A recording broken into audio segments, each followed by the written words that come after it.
Well, good morning. Welcome to lesson 66 from the White Edition. My happiness and my function are one. And we're at Seaforth Beach this morning. It's very bright and glary. And I'm going to get into this and then we're going to go and have some breakfast. My happiness and my function are one. You have surely noticed an emphasis throughout our recent lessons on the connection between fulfilling your function and achieving happiness. This emphasis is because you do not really see the connection. Yet there is more than just a connection between them. They are the same. Their forms are different, but their content is completely one. The ego does constant battle with the Holy Spirit on the fundamental question of what your function is. So does it do constant battle with the Holy Spirit about what your happiness is. It is not a two-way battle. The ego attacks and the Holy Spirit does not respond. He knows what your function is. He knows that it is your happiness. Today we will try to go past this wholly meaningless battle and arrive at the truth about your function.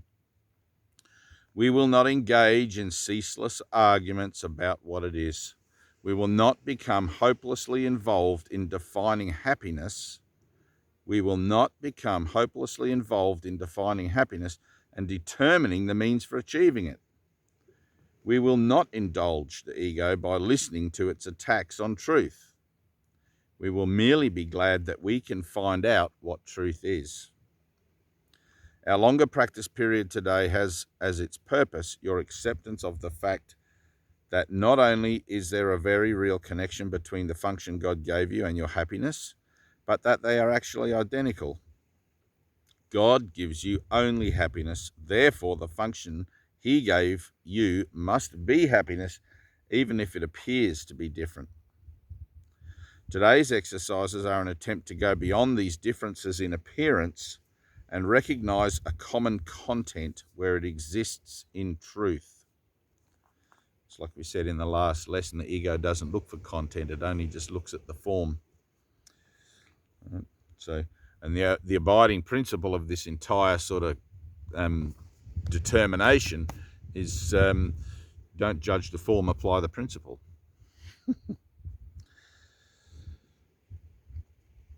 Today's exercises are an attempt to go beyond these differences in appearance and recognize a common content where it exists in truth.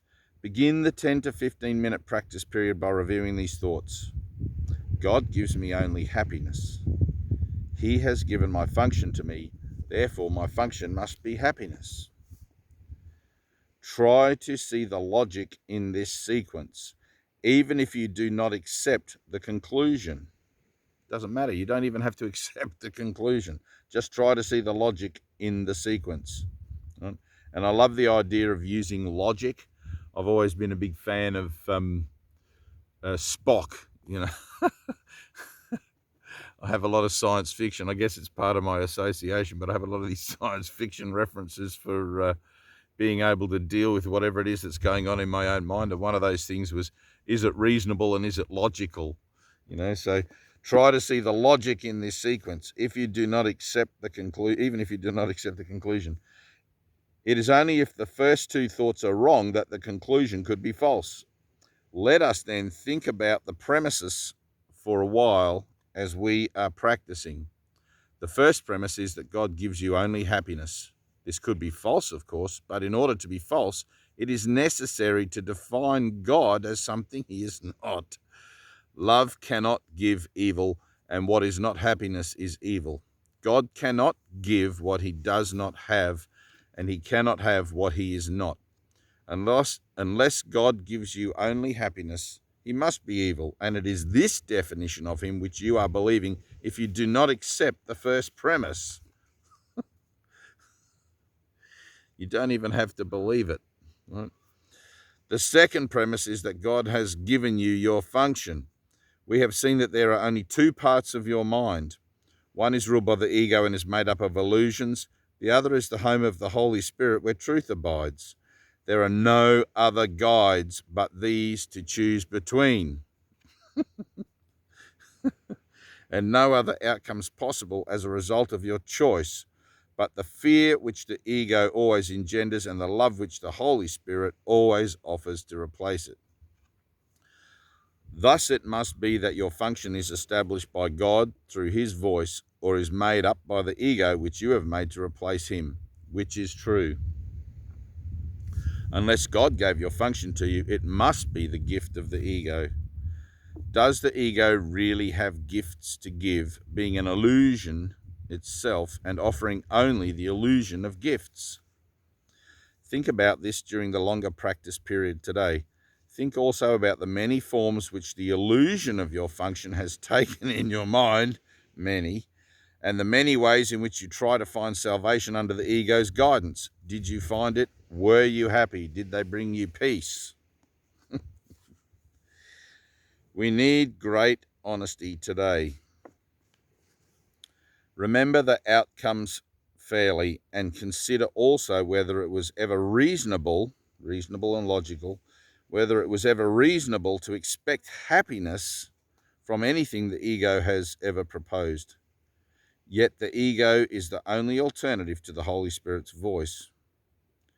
You will listen to madness or hear the truth. Try to make this choice as you think about the premises on which our conclusion rests. We can share in this conclusion, but in no other, for God himself shares it with us. Today's idea is another giant stride in the perception of the same as the same, and the different as different. On one side stand all illusions, all truth stands on the other.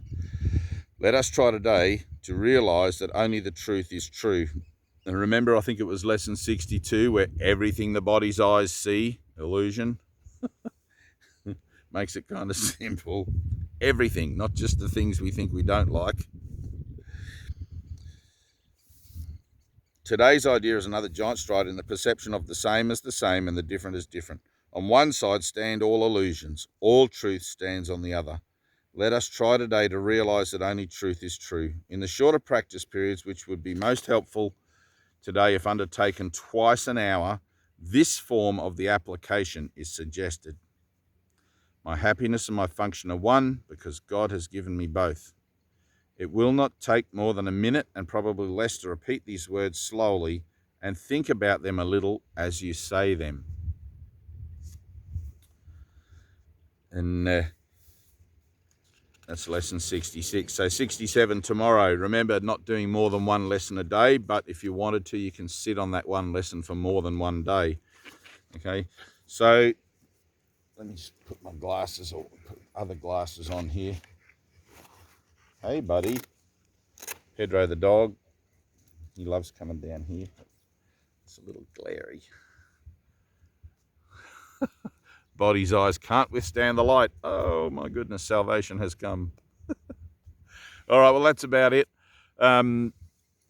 Just remember, it's not essential to believe what it is you're reading, and dependent upon how much investment you still have in the world, in the idea that the world has something to offer you, you're going to find that resistance to the idea of being able to accept that my happiness and my function are one, right?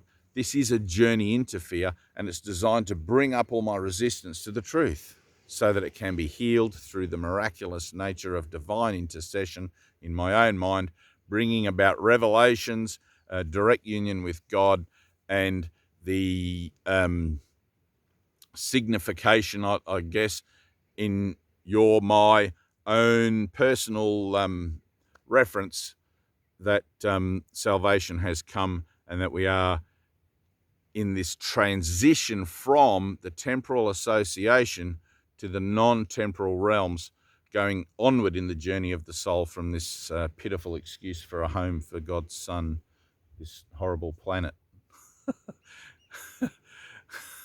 And I say horrible planet because at a certain point you have to realize what the entirety of the planet represents, even the bits you think you love, even the bits you think you like.